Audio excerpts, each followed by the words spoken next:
Happy Friday, ladies and gentlemen. My name is Robin Giebelhausen, and who are you? My name is Jen Delgado. And what do you do? Currently, I'm the APS music teacher, elementary music.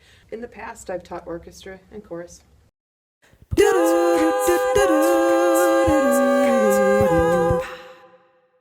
And how do you and I know one another? Well, you have made a vast effort to open up music education, or to facilitate the music education and public school relationship, and so we really appreciate that. Plus, you've been coming to my school on Mondays and team teaching, and it's been wonderful. I've learned so much. I've learned a lot too. Don't.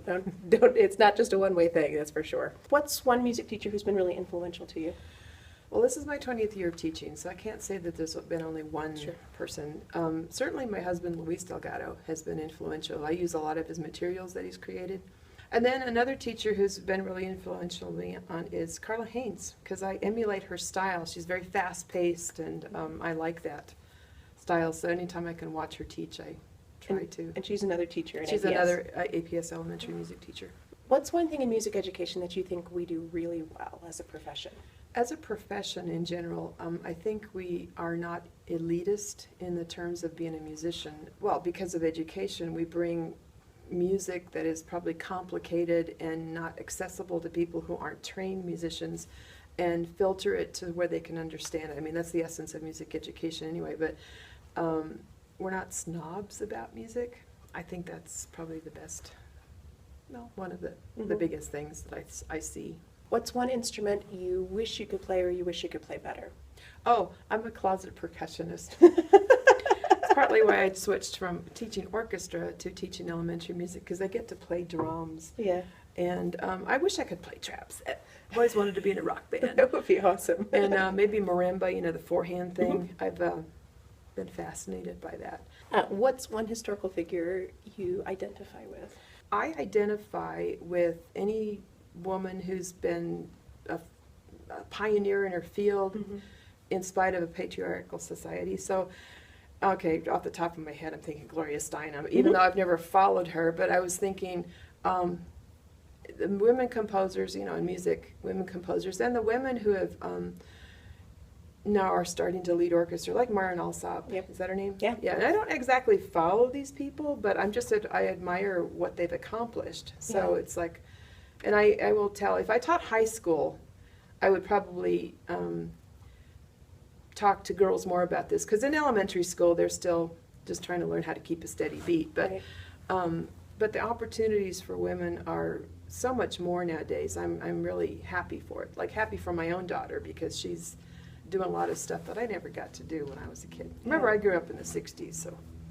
What's one thing in music education that you're currently questioning? What I'm questioning now is kind of towards the end of my career, and I've done many, many ways of classroom management.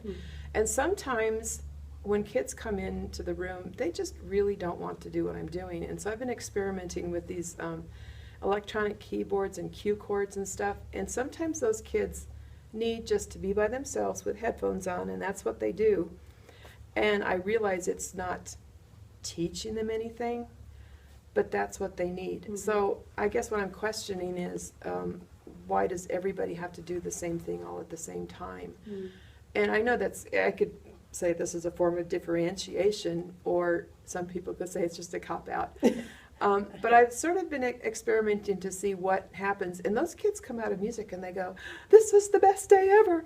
So I'm like, okay, I maybe not do it every time, but it creates, it's also teaching them that there's alternatives. Well, the electronic music industry, of course, is huge, so maybe that's the direction they want to go someday.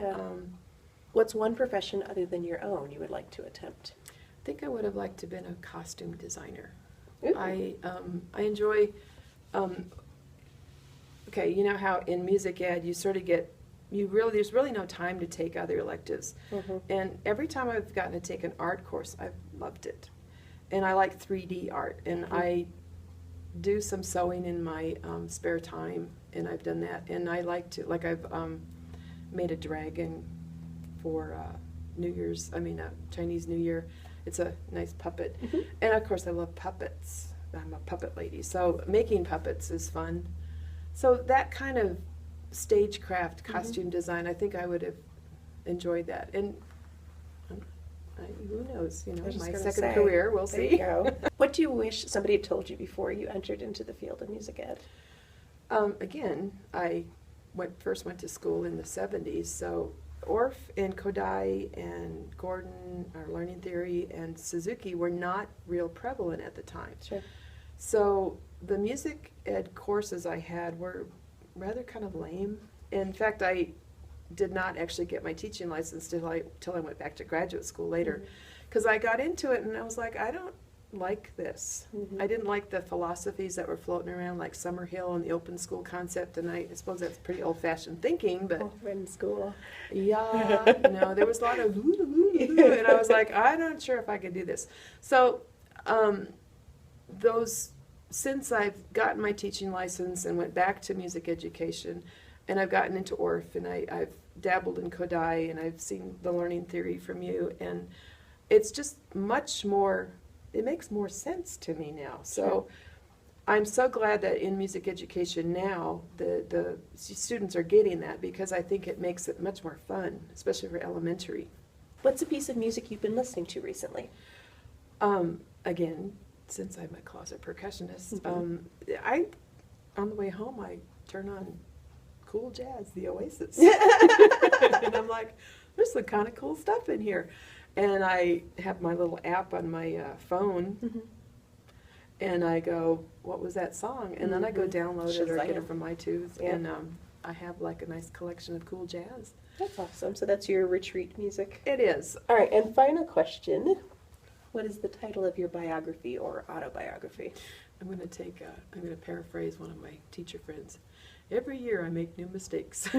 That's a great one. I love it. But for now, a haiku. Jen Delgado says, Every year there's new mistakes. 11 questions. Hey, two things, Giebel nerds. First, this is my last video of the school year, so after this I'm going on hiatus till next year. Have a good summer. Second thing, I just published a ebook or an iBook or a digital media book. It is called Ukulele for Music Teachers, and you can find it on iTunes. It's full of lots of cool stuff. We like ukulele music and how to play, and also how to teach it to some kiddos. Please download it. It's free. If you really, really, really, really like it, you can review it and rate it on iTunes. That would mean the world to me. Okay, thanks, bye!